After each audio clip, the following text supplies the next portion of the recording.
ingrédients des rites. Pour que nous puissions avoir l'épanouissement, nous devons connaître le secret de la déclaration des rites. Elle a fait 5 déclarations. Puisque tout ce que tu vois dans le royaume de Dieu, c'est tout ce qui t'est donné accès. Si tu ne vois rien, tu ne peux rien appeler à l'existence. L'homme, c'est l'esprit. Quand ton esprit n'a pas vu ton futur en Dieu, tu n'as pas de futur.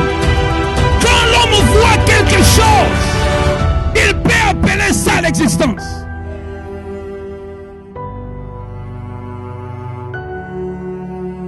Notre thème cette semaine, c'est vers l'épanouissement spirituel. En fait, je voulais seulement dire vers l'épanouissement, puisqu'en fait, Dieu veut que nous puissions nous épanouir dans tous les domaines de la vie. J'ai croisé quelqu'un, prédicateur, qui prêchait, qui a dit du haut de la chair que cette vie n'est rien. Alors je l'ai repris, j'ai dit non. Si cette vie n'était rien, Dieu ne pouvait pas créer cette vie. Puisque tout ce que Dieu a créé est bon. Cette vie même naturelle est bonne. Amen.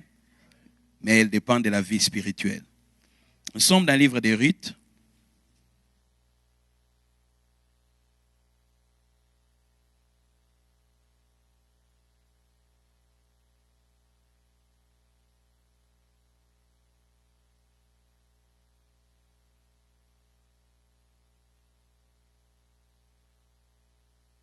Ruth chapitre 1er.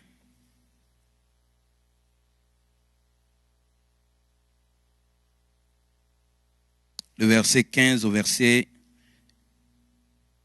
18.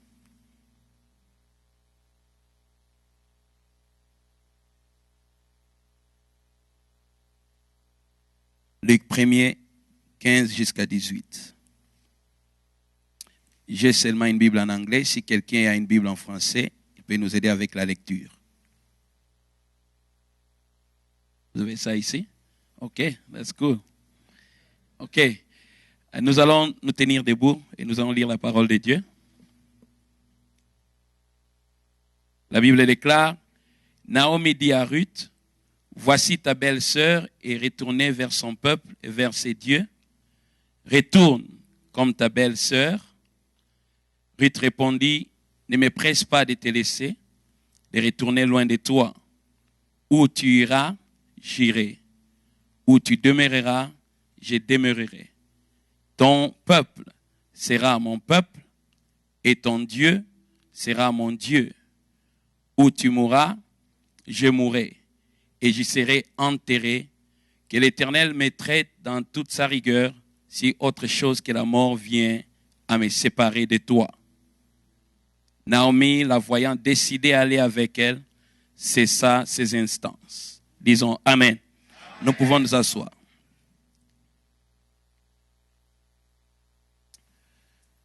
L'une des choses que nous devons considérer dans la vie chrétienne et qui est un élément qui échappe notre pensée, notre connaissance en tant qu'enfant de Dieu, et qu'il y a plus que nous puissions expérimenter dans le christianisme.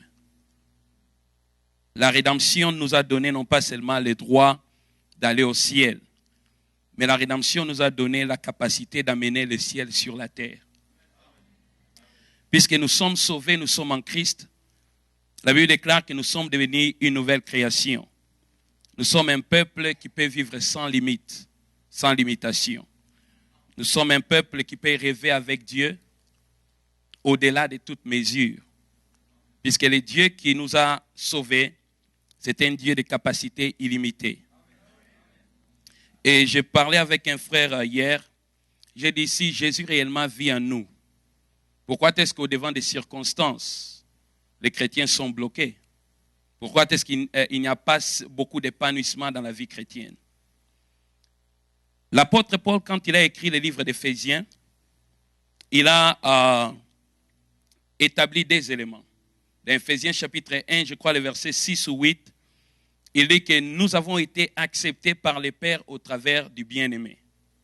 La première des choses, il voulait montrer aux chrétiens que pour que l'homme puisse expérimenter Dieu, l'homme doit premièrement savoir qu'il est accepté de Dieu.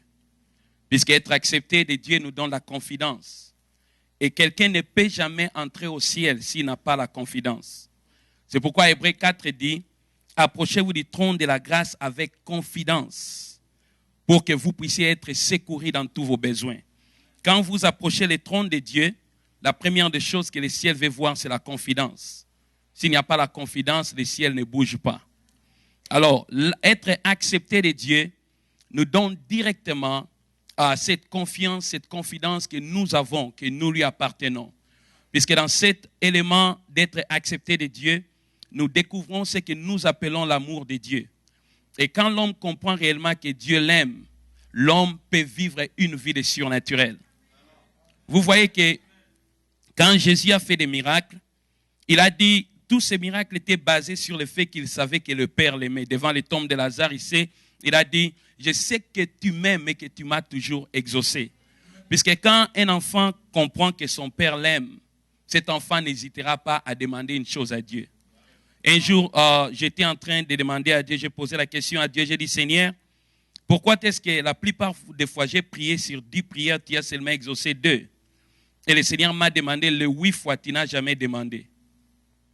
J'ai dit, comment ça? Comment je n'ai jamais demandé? Il m'a dit, tu as pensé me demander, mais tu n'as jamais demandé. Il a dit, le problème avec les chrétiens est que les chrétiens ne demandent pas. Ils pensent demander. Et quand ils ont des besoins, leur première réaction, c'est qui peut les aider. Mais il a dit, si dans tous tes problèmes, la première réaction, c'est venir auprès de moi, quelle que soit la capacité, la grandeur du problème, demandez à Dieu. Il y avait un homme qui avait vécu dans le 16e siècle. Il avait tout un cahier de toutes les prières qu'il faisait le matin. Quand il fait ses prières, il écrit les demandes. Et quand Dieu répond, il coche. Et si Dieu ne répond pas après des jours, il rentre vers Dieu et dit, Père, j'ai demandé, tu ne m'as pas donné, pourquoi? Et Dieu devrait lui dire la raison. Et quand Dieu lui dit la raison, il arrange ça, il devrait voir la réponse. On a dit que sur 1 million de prières qu'il a fait toute sa vie, il a reçu 1 100 000 réponses. Dieu lui a répondu au-delà de ce qu'il avait demandé. Est-ce que vous me comprenez très bien? Alors, c'est le problème d'être accepté de Dieu. La rédemption nous a donné ce droit légal. Nous sommes acceptés de Dieu tel que nous sommes. Nous avons cette acceptance. Nous ne sommes pas rejetés. Quel que soit notre passé, quel que soit d'où nous venons, Dieu nous a acceptés en Jésus-Christ. Il nous aime de la même façon qu'il aime le Fils. Il nous aime de la même façon qu'il aime Jésus. Et s'il nous aime de la même façon qu'il aime Jésus, qu'il a aimé Jésus, qu'il aime Jésus, il doit nous répondre et nous traiter de la même façon. Dites Amen. Amen. Dites à ton ami, Dieu m'aime de la même façon qu'il a aimé Jésus. Je ne suis pas aimé moins, mais je suis aimé comme il a aimé le Fils. Est-ce que tu peux acclamer pour le Seigneur?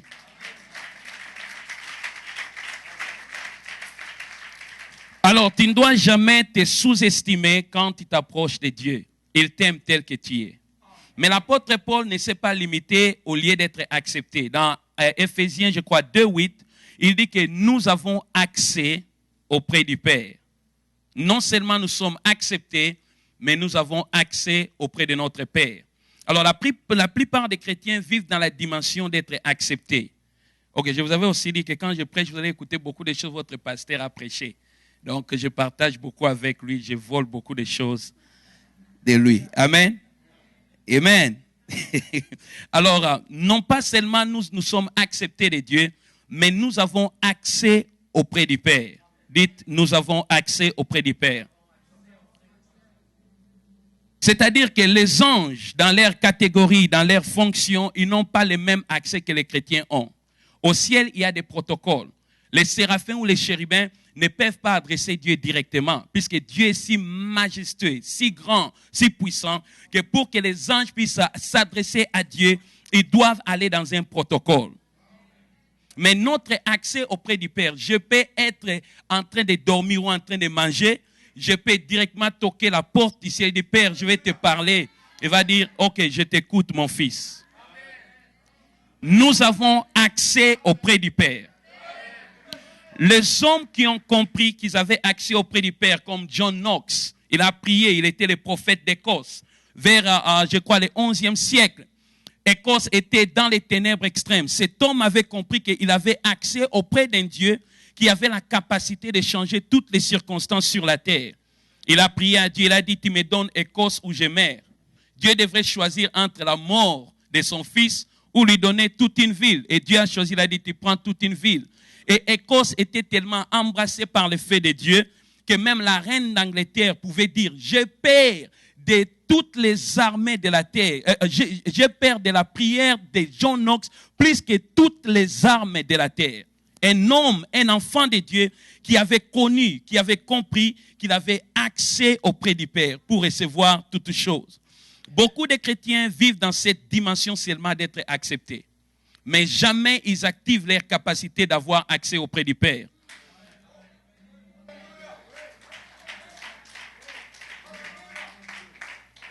Et c'est là où nous avons maintenant le problème du fils prodige et de son frère. Le fils prodige était perdu dans le monde et son frère était perdu dans la maison du Père. Le fils prodige a pris ses biens, il a gaspillé dans le monde.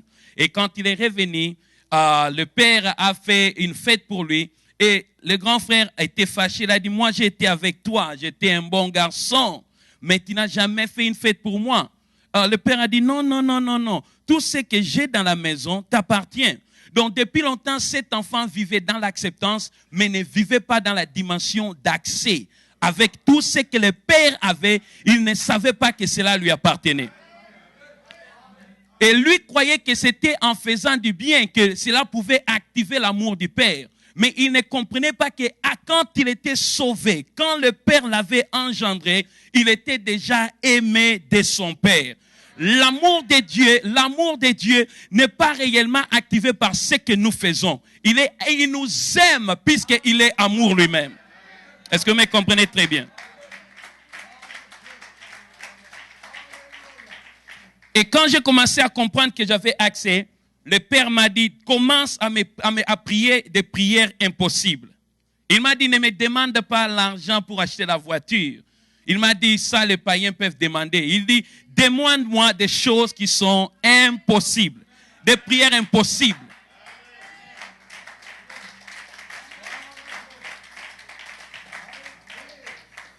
Ce qui se passe dans le monde naturel est souvent un parallélisme ou une réflexion de ce qui se passe dans le monde spirituel. Vous me comprenez très bien. Si vous regardez dans le monde naturel, il y a l'épanouissement technologique dans une façon extraordinaire.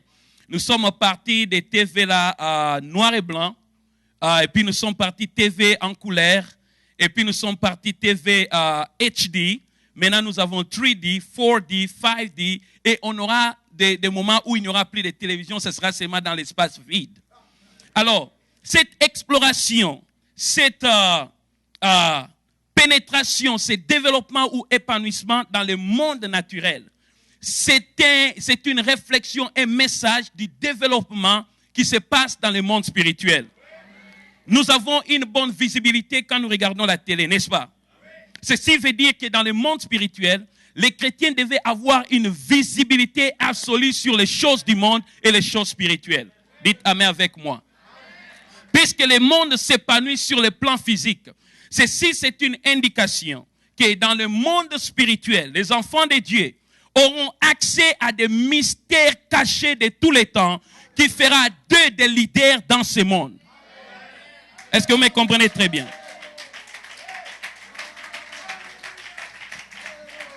Dieu, celui qui s'appelle l'ancien des jours, est en train de changer les temps. Il y a un kairos moment, un moment divin. Les rois de la terre ont eu leur moment. Les reines de la terre ont eu leur moment. Les grands de la terre ont eu leur moment.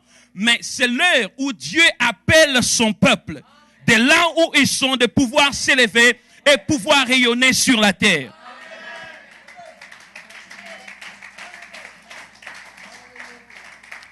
Nous sommes un peuple qui peut vivre sans limite, puisque nous avons un Dieu illimité. Partout où nous voulons aller, tout ce que nous voulons accomplir, nous avons le droit légal de pouvoir l'accomplir. Dites avec moi, amen. Jésus est mort, le sang de Christ est écoulé. Il avait payé le prix, non pas que nous puissions aller au ciel, mais pour que nous puissions amener les réalités du ciel sur la terre des hommes.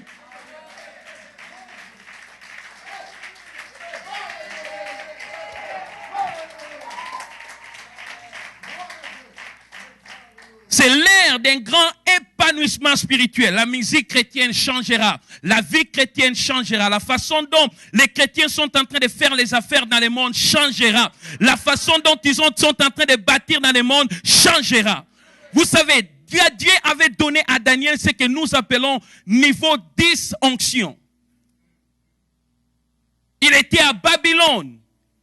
Un enfant de Dieu qui avait connu son accès.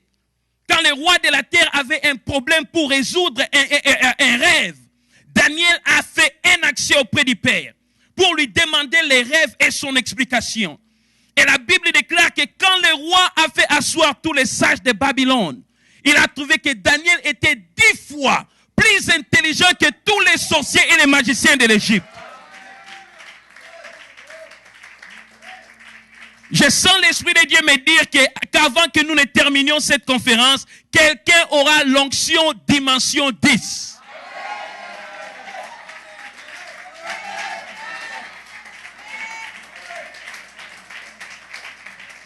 Il avait un esprit excellent et supérieur.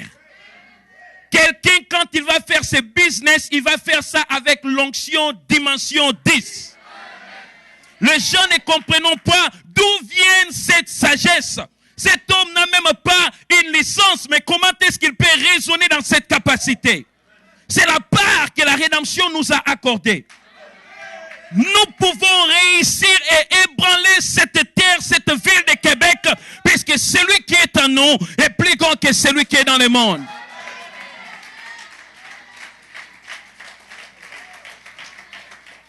Le monde est prêt d'être changé. Les nations sont prêtes de découvrir que depuis l'aube de l'histoire des hommes, un seul est roi, un seul est Seigneur. Et ce Seigneur, il est le ressuscité qui vit au-dedans de nos cœurs.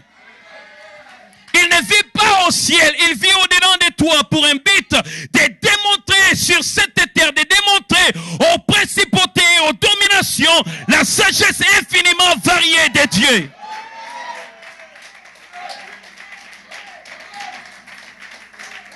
Là où il y avait des blocages, là où les prognostics des hommes ont dit que les choses ne changeront pas, la Bible déclare que Jésus-Christ, quand il sera né, il sera un sujet de contradiction. C'est-à-dire, quand le monde dit non, lui peut contredire et dire oui.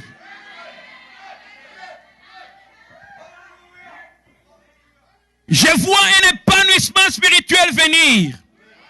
Les forces qui autrefois te résistaient ont déjà perdu leur force dans ta vie. La sorcellerie qui te résistait a déjà perdu sa force et vibration dans ta vie. Toutes tes circonstances et tes problèmes t'ont accordé la force du buffle. Rien ne peut plus te contenir. J'écoute la voix du sang de Jésus qui est en train de parler sur ta destinée et sur tes enfants. Dieu t'aime à cause de son amour. Tout va changer, tout changera et tout doit changer.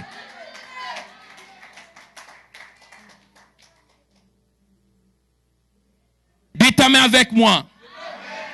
Êtes-vous avec moi ce soir? Croyez-vous que tout va changer?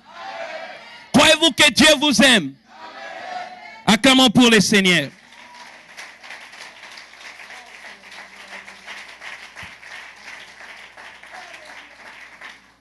Ruth était une femme qui avait un passé tout à fait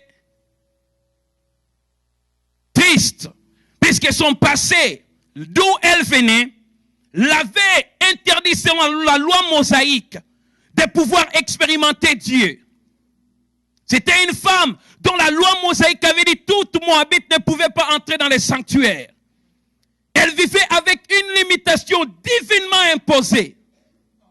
Son passé, ce que ses ancêtres avaient fait, avait envoyé et causé quelques limitations dans sa vie. Les concepts moabites l'avaient limité. Mais nous trouvons dans l'histoire que cette femme était capable de défier la loi mosaïque. Elle était capable de briser les limitations et étendre ses ailes jusque dans la lignée messianique, devenir l'ancêtre de Jésus. Mais quel était l'ingrédient de Ruth? Pour que nous puissions avoir l'épanouissement, nous devons connaître le secret de la déclaration de Ruth. Elle a fait 5 déclarations. Vous pouvez écrire.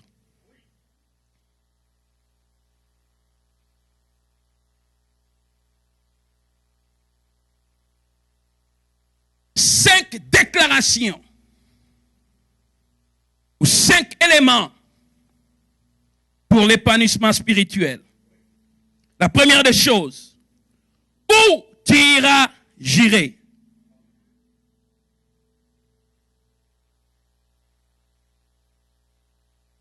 Deuxième déclaration, où tu demeureras, je demeurerai. Troisièmement, ton peuple sera mon peuple.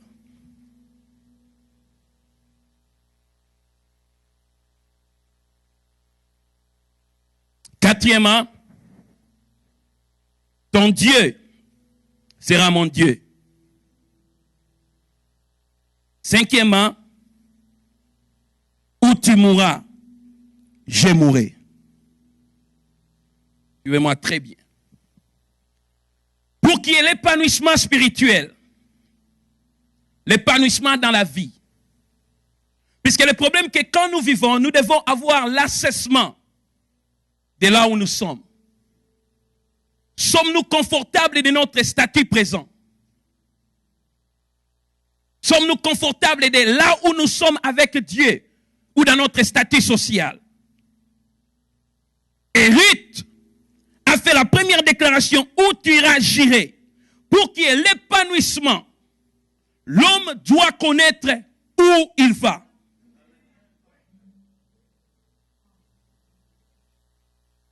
Nous appelons ça la vision du futur.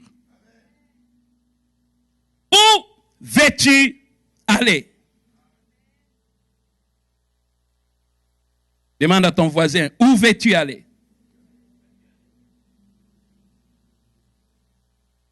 Parce qu'il y a des gens qui vivent sans le sens du futur.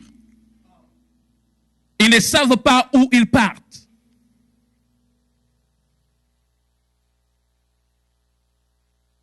Dans la vision, tout homme doit avoir 2 dimensions de la vision sur son futur.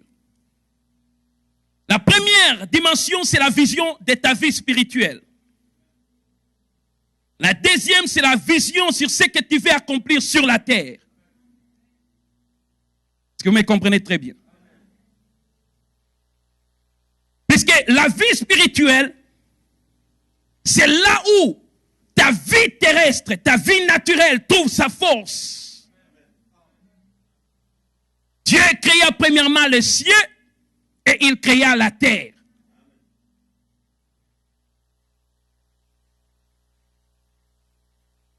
Puisqu'en tant qu'enfants de Dieu, nous opérons avec d'autres normes et d'autres réalités. Nous ne sommes plus du monde. Nous appartenons à Dieu. Et si la vie spirituelle ne trouve pas sa force, la vie terrestre souffrira de grandes réalités.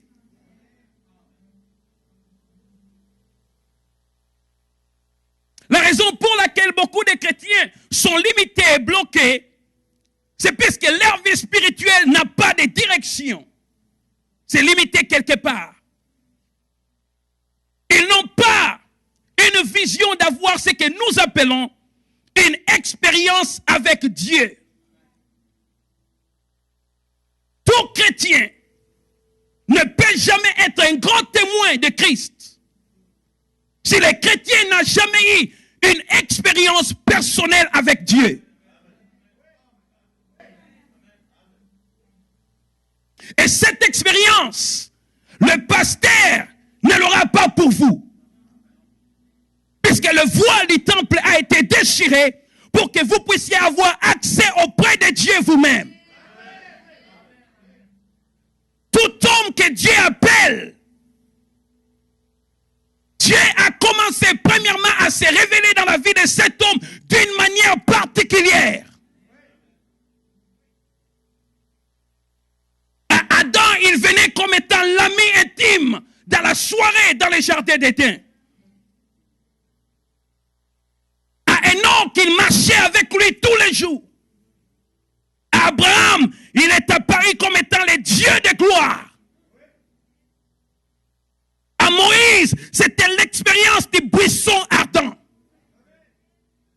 Ces expériences deviennent les tons les plus élevés dans notre foi.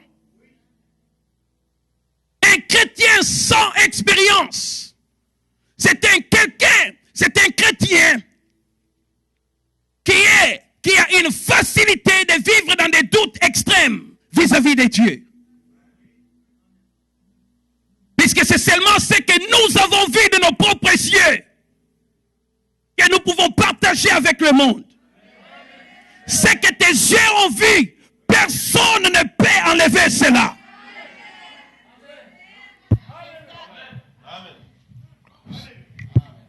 Mais beaucoup n'ont pas cette expérience. Ils ne désirent pas entrer au-delà du voile. Chercher Dieu. Dis Seigneur, cette année, je vais voir des miracles. Cette année, je vais écouter ta voix. Cette année, je vais comprendre les Écritures. Je vais grandir spirituellement.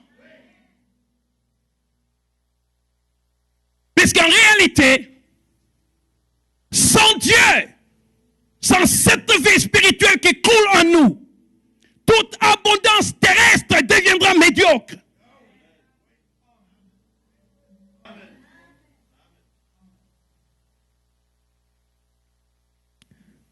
La deuxième des choses, c'est avoir une vision réelle de la vie. Écoutez-moi très bien.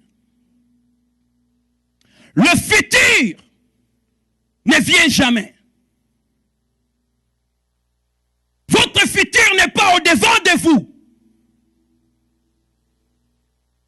Votre futur est au-dedans de vous. Beaucoup de gens sans le savoir, écoutez-moi bien, ils marchent tous les jours, croisant leur futur et passant leur futur.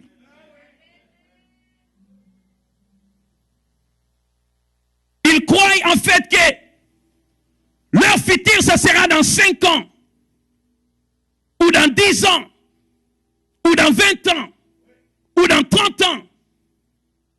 Mais en fait, le futur de l'homme, c'est quelque chose que l'homme lui-même active. Jésus a dit, l'heure vient, futur, mais elle est déjà venue, présent.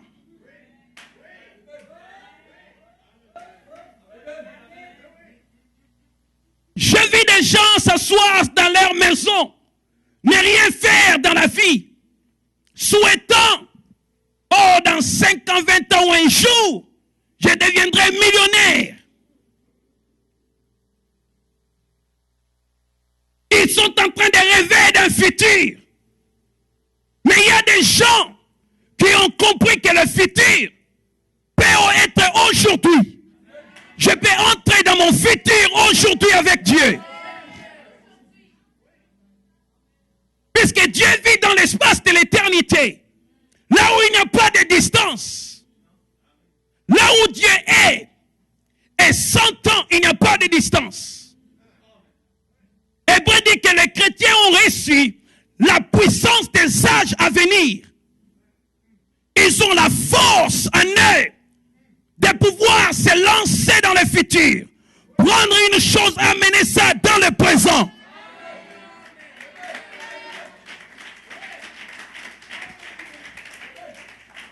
C'est nous qui amenons le futur dans notre présent. Les clés nous ont été données. C'est à vous de pouvoir savoir comment activer mon futur en Dieu. La définition de la foi est une ferme assurance. 1. des choses qu'on espère. 2. La démonstration. 3. De l'invisible. L'homme doit avoir une ferme assurance des choses qu'il espère. Mais il doit démontrer l'invisible dans le présent.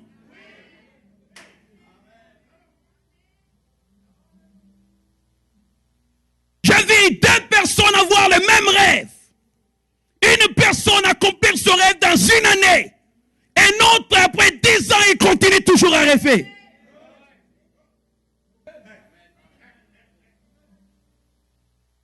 Vous activez votre futur avec une vision précise de la vie.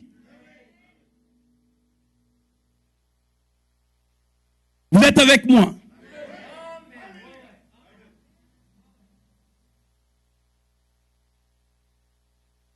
La foi est une réalité forte. Il dit où j'irai, où tu iras, moi j'irai. Où veux-tu aller? Que veux-tu accomplir?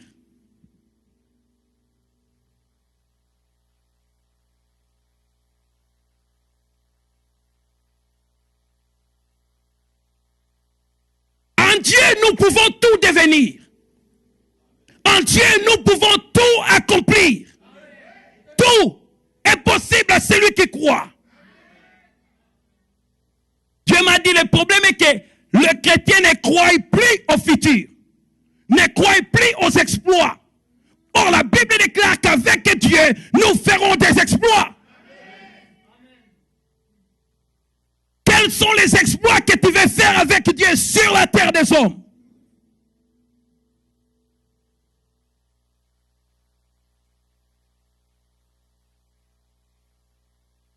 Voilà, la foi n'est pas seulement une déclaration, c'est la démonstration.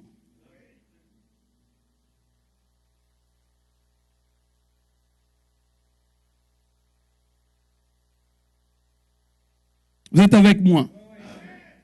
Où veux-tu aller?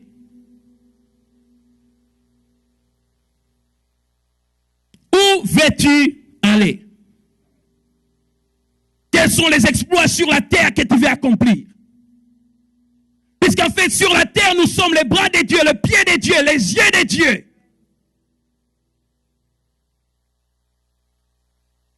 J'ai trouvé un frère à Dallas, partait 5 ans dans la librairie.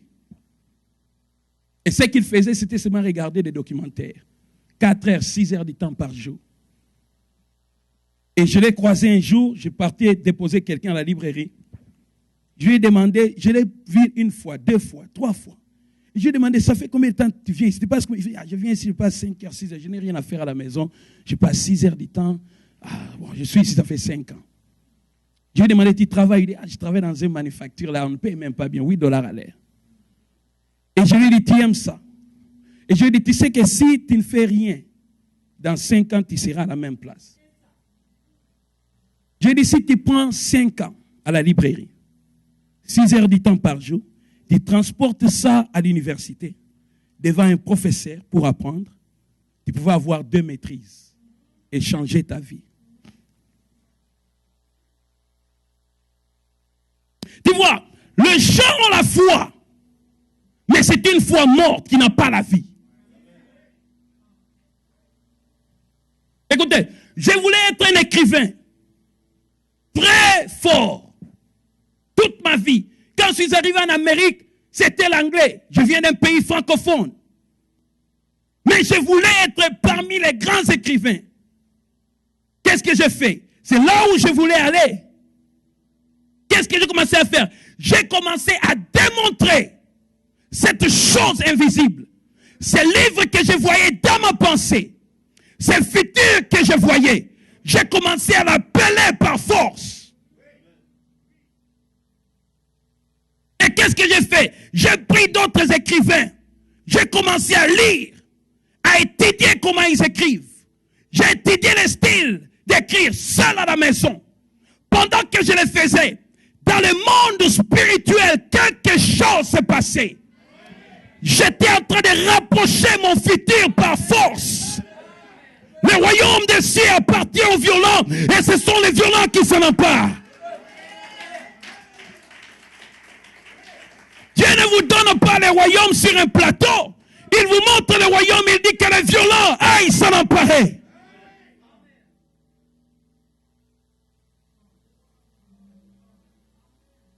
Ça va prendre la violence pour prendre Québec, que Dieu soit loué, puisque cet homme est un homme violent. Comme nous disons en Amérique, par force et par feu, nous allons prendre possession de notre futur.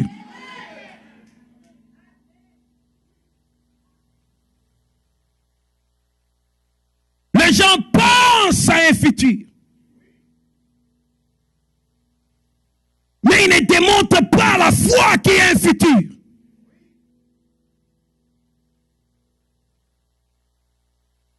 Pensez devenir médecin. Peut-être un jour. Je veux des millions. Mais je dors à 20h, je me réveille à 13h.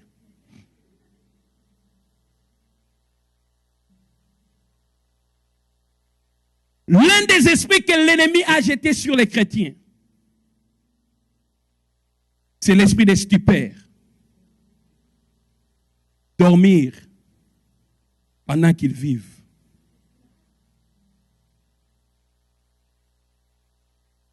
Il y a des dimensions divines qui ne seront jamais activées si vous ne faites pas le premier pas.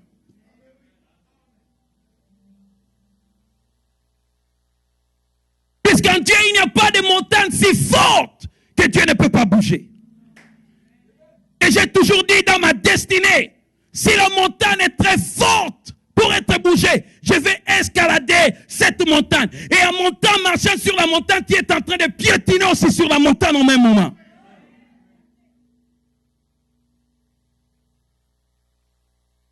C'est l'heure d'appeler les futurs dans le présent.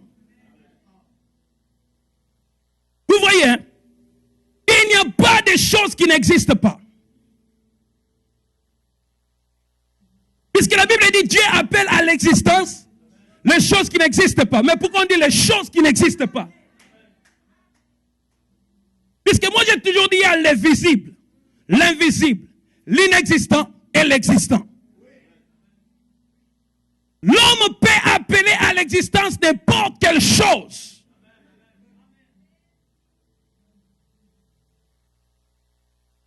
Dans 5 ans, où veux-tu aller? Dans 3 ans, où veux-tu aller? Dans 1 année, où veux-tu aller?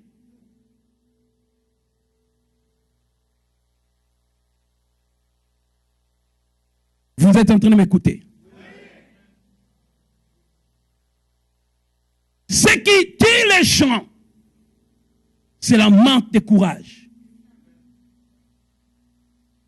Dieu appelle Josué et dit, mon fils, nul ne tiendra devant toi tant que tu vivras.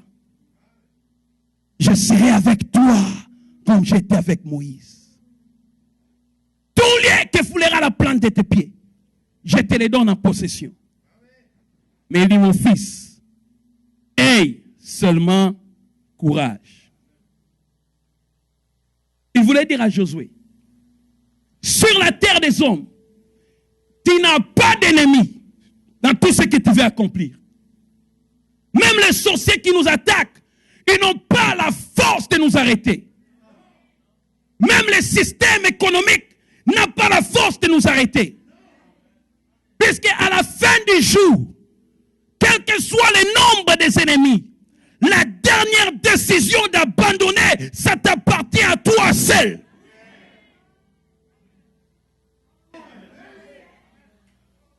Ni Dieu, ni le diable peuvent prendre cette décision pour toi.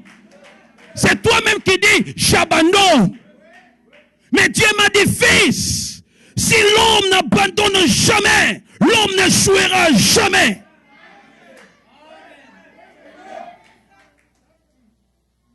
Où veux-tu aller? Le monde peut dire non. Les sorciers peuvent dire non.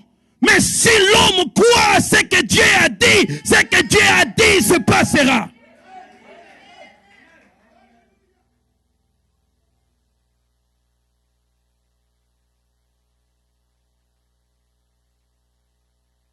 La deuxième des choses, je vais m'arrêter là, on va prier. Il dit, je demeurerai où tu demeureras.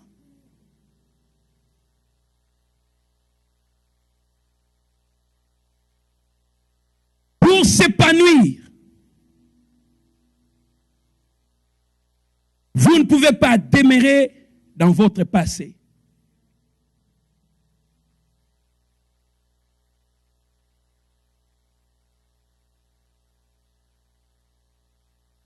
Beaucoup de gens sont liés dans leur passé à cause des erreurs, des blessures, des échecs, des moqueries, des expériences négatives qu'ils ont eues. Ils préfèrent demeurer dans leur passé au lieu de faire un pas vers le futur. Térak, le père d'Abraham, avait 3 enfants. Abraham, Nachor et puis Haran. Haran, c'était le père de Lot. La Bible déclare qu'à l'âge, je crois, de 30 ans, Haran mourut en présence de son père. Et comme Dieu avait appelé Abraham d'aller à Canaan, Téra a pris Abraham pour aller avec lui à Canaan. C'est dans Genèse 11, 17 jusqu'à 26. Mais la Bible déclare pendant la marche vers le futur, ils sont arrivés dans une ville appelée Haran, qui portait le nom de son fils qui était mort. Térak s'arrêta là-bas. Et la Bible déclare, il mourut là à Haran. Le souvenir du passé, ton passé, peut être le grand ennemi de ton futur. Puisque les gens perdent espoir. S'ils ont essayé une fois, ça n'a pas marché. C'est fini, ils n'essaieront jamais. Ils ont jeté la serviette blanche dans les rings. Mais tous les grands hommes puissants dans le monde, ils ont échoué milliers de fois pour seulement un seul succès.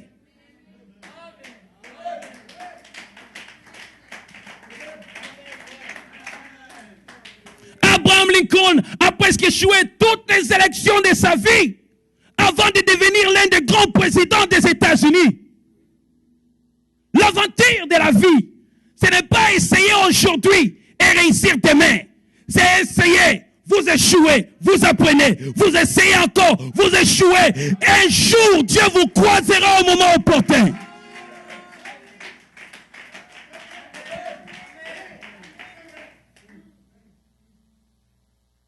Où demeures-tu? La grâce nous a été donnée pour nous épanouir. Mais seulement là où tu vois, Dieu demandait toujours au prophète, fils de l'homme, que vois-tu? Puisque tout ce que tu vois dans le royaume de Dieu, c'est tout ce qui t'est donné accès. Si tu ne vois rien, tu ne peux rien appeler à l'existence.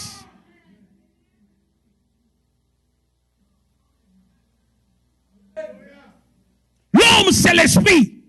Quand ton esprit n'a pas vu ton futur en Dieu, tu n'as pas de futur. Quand l'homme voit quelque chose, il peut appeler ça l'existence. Même si ton mari est têtu comment, mais si tu vois lui un homme de Dieu, cet homme peut être changé puisque tu l'as vu.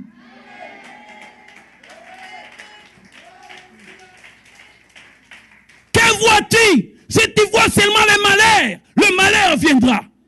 Mais si au travers des malheurs, tu as encore de l'espérance, les choses vont changer.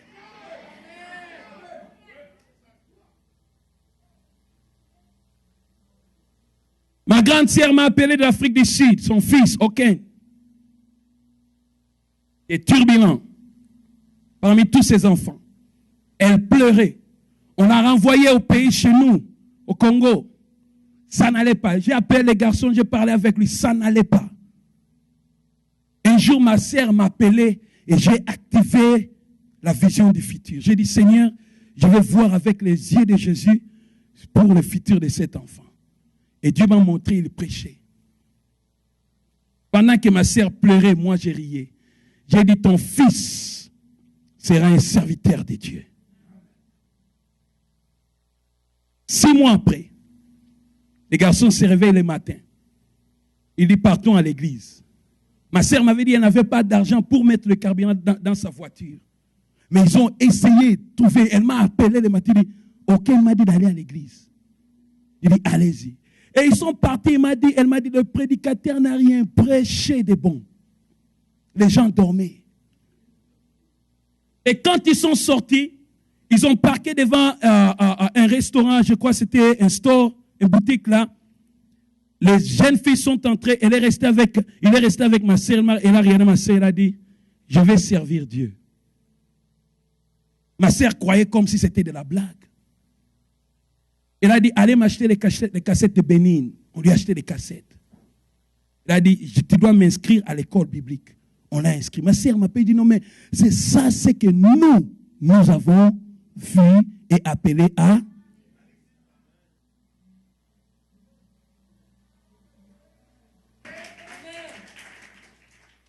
Et aujourd'hui, dans moins d'1 année, les jeunes garçons prêchent, prient pour les gens qui sont malades et les gens sont guéris.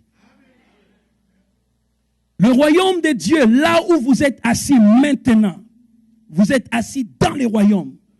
C'est la dimension d'impossibilité. Il n'y a pas d'impossibilité là-bas. Toute possibilité, seulement ce que vous voyez. Quand le roi Assuérus a organisé la fête, en l'honneur de sa femme, la reine Vashti, il a dit à ses serviteurs, vous n'allez pas imposer à tout un chacun de quoi ils vont manger ou boire, mais conformez-vous au désir de tout un chacun. Dans le royaume de Dieu, il te sera fait selon ta foi. Où veux-tu aller? Écoutez-moi très bien. Si tu ne vois rien pour ton futur, même les bonnes choses qui viendront, ça n'aura pas de valeur.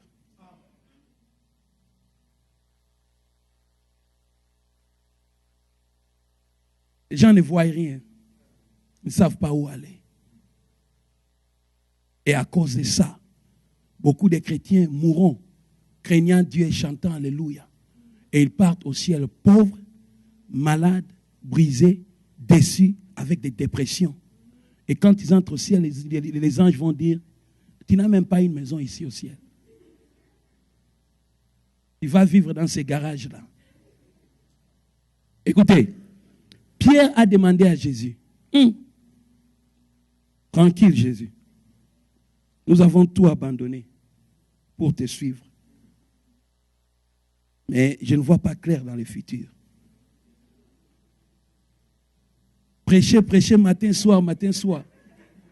J'ai une femme. Jésus a dit, il n'y a personne. Il commence à lui montrer le futur, qui est tout abandonné, qui ne reçoivent dans ce siècle des fermes. Des fermes, hein? Et vous voyez, quand le pasteur achète une grande mansion, vous dites, le pasteur là, il a péché. Ça, ce n'est pas la faute. Non, il a dit des fermes. Pas des maisons, des fermes. Est-ce que vous me comprenez? Que vois-tu